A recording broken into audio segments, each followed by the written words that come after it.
O patrimônio cultural em pauta na rádio da Universidade. Momento do Patrimônio. Produção e apresentação, Guta Teixeira e Diego De Vincenzi. Boa noite, ouvintes. Momento do Patrimônio apresenta, a partir de hoje, uma série de 4 programas com o ilustre historiador e jornalista Sérgio da Costa Franco. Bacharel em Direito e graduado em História e Geografia pela URGS, fez carreira no Ministério Público e aposentou-se como Procurador de Justiça. Membro do Instituto Histórico e Geográfico do Rio Grande do Sul, foi seu presidente de 1996 a 1998. Jornalista desde 1949, publica em diversos jornais, sendo também autor de vários livros, alguns reunindo crônicas, mas a maior parte dedicados à pesquisa histórica, principalmente a memória de Porto Alegre. A série apresenta temas relacionados à nossa historiografia regional, enfocando relações entre política e educação superior, a história e o patrimônio cultural de Porto Alegre, além das memórias de Costa Franco, da capital gaúcha. Boa noite, Dr. Sérgio. É um prazer e uma honra recebê-lo aqui no Momento do Patrimônio. Eu fico muito grato de ser lembrado ainda pela Rádio da Universidade, que presta tão grandes serviços à cultura de Porto Alegre e do Rio Grande do Sul. Durante a Primeira República, surgiram aqui no Rio Grande do Sul cursos superiores, que era uma novidade da época, e o Estado, durante esse período, foi praticamente dominado pelo PRR durante todo o período. Há uma questão que se coloca aí, que é ponto de conflito, que o PRR ratificou na Constituição Estadual de 1891 que os diplomados não deveriam ter um monopólio nas atividades profissionais.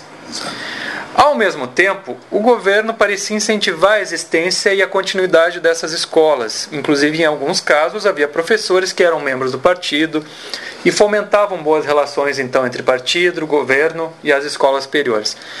Como é que se constituía, afinal, essa relação? Como é que era esse projeto do PRR para a educação superior no Rio Grande do Sul? Eu não diria que havia um projeto do PRR. Havia, sobretudo, o pensamento positivista, que era, em primeiro lugar, contra os privilégios de diplomas. Entendia que todo mundo podia ensinar e trabalhar em qualquer profissão, independente de uma formação acadêmica. Isso era um ponto de vista dos positivistas que o Castilhos abraçou. Diga-se passagem, o Castilhos nem era um positivista ortodoxo. Ele discrepava em muitas coisas do positivismo ortodoxo. Mas nesse ponto ele foi rigorosamente fiel. Então, permitiu a liberdade profissional ampla, amplíssima, demasiada até, mas ao mesmo tempo estimulou a formação de cursos superiores.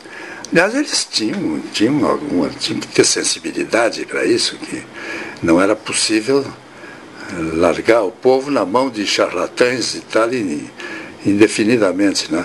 O charlatão, até certo ponto, era necessário porque a ausência de profissionais. Não havia doutores, não havia bacharéis, não havia nada.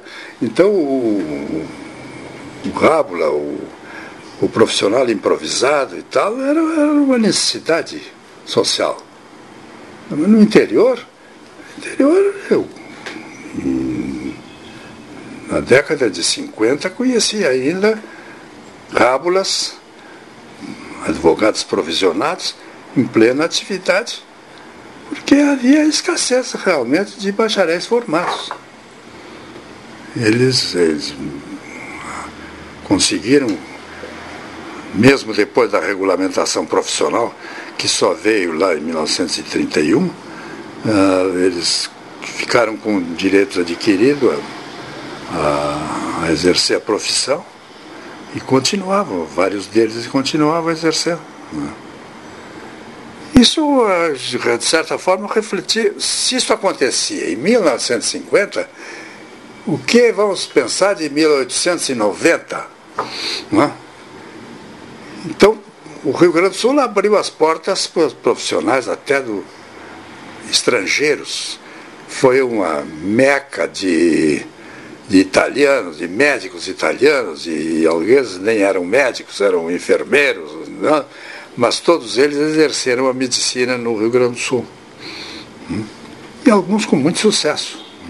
Podemos dizer, então, doutor Sérgio, que, na verdade, o governo, então, não era contra a existência dessas escolas superiores, que é muito o que a historiografia desses grupos coloca, até para se autoglorificar, muitas vezes, em livros autocelebrativos, de memórias, grupos de médicos, de advogados, de engenheiros, muitas vezes para se autoglorificarem numa espécie de trajetória, né, heróica, dizem que tiveram que praticamente derrubar o governo em termos de ideias para poder fazer que essas escolas florescessem, porque o governo seria prejudicial a eles. Mas, no fundo, era uma questão de liberdade total, como o senhor colocou. Exato. Não era nem dar esse monopólio de atividades profissional para os diplomados e nem para aqueles que, enfim, não tivessem diploma, também não haveria problema. Que teve uma guerra, quase uma guerra aberta com o governo, não com o Castilhos, mas com o Borges de Medeiros, foi a Faculdade de Medicina. Essa teve uma guerra prolongada e longa. Inclusive porque, o Borges de Medeiros estimulou o nascimento de uma outra escola, que era de 3 anos apenas, a Escola Médico-Cirúrgica, né, que funcionou uns 15 anos, eu creio, e deixou uma safra de médicos aí trabalhando, muitos deles ainda conheci no interior. Mas esse profissional não diplomado era, pode-se dizer, uma necessidade da época. E o Júlio Cacílio sentiu muito a conveniência de estimular o ensino superior. Foram os positivistas que fundaram a Escola de Engenharia. Eram todos oficiais do Exército, de engenheiros militares, todos de formação positivista, que fundaram a Escola de Engenharia. A Escola de Medicina é a terceira do Brasil, na ordem cronológica. Também muito estimulada pelo Júlio de Castilhos, que era o presidente na época. Ela é fundada em 1898, a Faculdade de Medicina. E é a terceira do Brasil. Porto Alegre teve Faculdade de Medicina antes de São Paulo. Isso é preciso que se diga quando se fala se fala mal da liberdade profissional. Havia liberdade profissional ampla, mas havia também estímulo à formação de profissionais de curso superior. Professor, é comum em bibliografia referente à política no Estado a questão do positivismo do Auguste Comte, que foi essa doutrina filosófica que surgiu na França no século XIX e pela qual se diz os partidários do PRR tinham certo apreço, em especial as suas lideranças.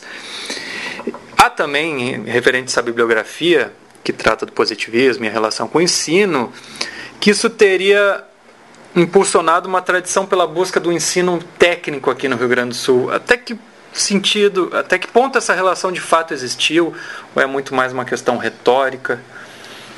Ou seja, o PRR realmente, e as suas lideranças se apossarem dessa doutrina filosófica do positivismo, isso se refletiu, se cristalizou nessa questão do ensino técnico, ensino prático, ensino mais na base desse progresso técnico?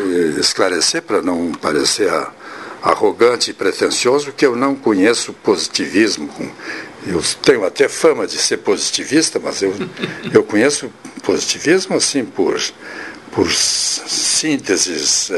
O senhor não frequenta a capela positivista? Não frequento a capela positivista. Né? E até nunca entrei lá. Isso para começo de conversa. Né? Agora, eles é certo que tinham um grande apreço pelo ensino técnico. E a Escola de Engenharia nasceu não apenas como um curso de engenheiro, de formação de construtores, mas tinha a seção de eletrotécnica, né? Tinha meteorologia, o Parobé como escola técnica profissional de nível médio. Isso foi uma das preocupações deles, de formar não apenas técnicos de nível superior, mas também o técnico de nível médio. Isso foi. E está aí hoje funcionando. até hoje a Escola Técnica Parobé com excelentes resultados. A Escola de Engenharia chegou a teve esse nome de Universidade Técnica, lá em termos de 1922, creio. E depois, começou em 22 e a URGS ratificou lá pelos anos 30. Depois, creio, o governo também. Agora, realmente os positivistas tinham essa preocupação com o ensino técnico profissional, e queriam a formação de mão de obra especializada, se empenharam muito nisso. Daí vieram, junto com a agronomia veterinária, nasceu como secção da faculdade da Escola de Engenharia. E junto com a Escola de Agronomia Veterinária surgiram as estações experimentais. Muitas delas existem hoje integradas no sistema da Secretaria de Agricultura e tal, né? Mas eram dependência da Escola de Engenharia. A Escola de Engenharia era praticamente uma universidade dentro da universidade pelo seu técnica. tamanho, né? Exato. A partir da formação dessas escolas de nível superior, temos uma profusão grande de membros da política advindos do curso de Direito. A política era o caminho natural para os egressos do curso de Direito. O senhor diria isso? Sim. Eu não podia pensar em fazer carreira política se não tivesse um diploma de bacharel. Quando se formava o bacharel, ele, apadrinhado pelo Partido Republicano, ele já conseguia uma nomeação de promotor ou de juiz municipal, e aí começava uma carreira.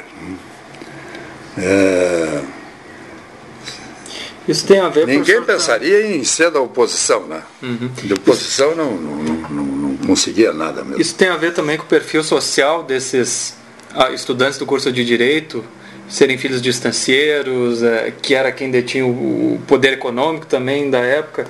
Se estabelece também essa relação, o senhor acredita ou não? Os filhos de estancieiros dominavam todas as faculdades. Né? Não só necessariamente tudo. Era a classe dominante, mais forte, etc. E tal, sem exclusivismo. Nessas coisas não dá para generalizar e traçar regras absolutas, porque sempre houve as exceções, sempre houve os emergentes que conseguiram furar as barreiras sociais, né? E sempre houve. Né? Agora, de um modo geral, as carreiras mais atraentes do direito, da medicina e tal, eram ocupadas pelos filhos dos mais ricos. Né? Dr. Sérgio, nós vamos retomar então a nossa conversa na próxima terça-feira. Uma boa noite. Boa noite. Apresentamos hoje a primeira da série de 4 entrevistas com o ilustre historiador e jornalista Sérgio da Costa Franco. O tema de hoje foi as relações entre política e educação superior no Rio Grande do Sul. Na próxima semana enfocaremos a história de Porto Alegre. Este programa é uma realização do setor de patrimônio histórico da Superintendência de Infraestrutura da URGS. O SPH coordena o projeto Resgate do Patrimônio Histórico e Cultural da URGS, que tem como objetivo a restauração dos prédios históricos da universidade e a sua adaptação à acessibilidade universal. Para mais informações, acesse nossa página www.predioshistoricos.urgs.br ou entre em contato conosco pelo e-mail predios.históricos@urgs.br. Momento do Patrimônio tem produção e apresentação de Guta Teixeira e Diego De Vincenzi. Gravações e mesa de áudio de Jefferson Gomes e edição de Alexandre Costa. Voltamos na próxima terça-feira, às 20h30. Boa noite a todos e até lá.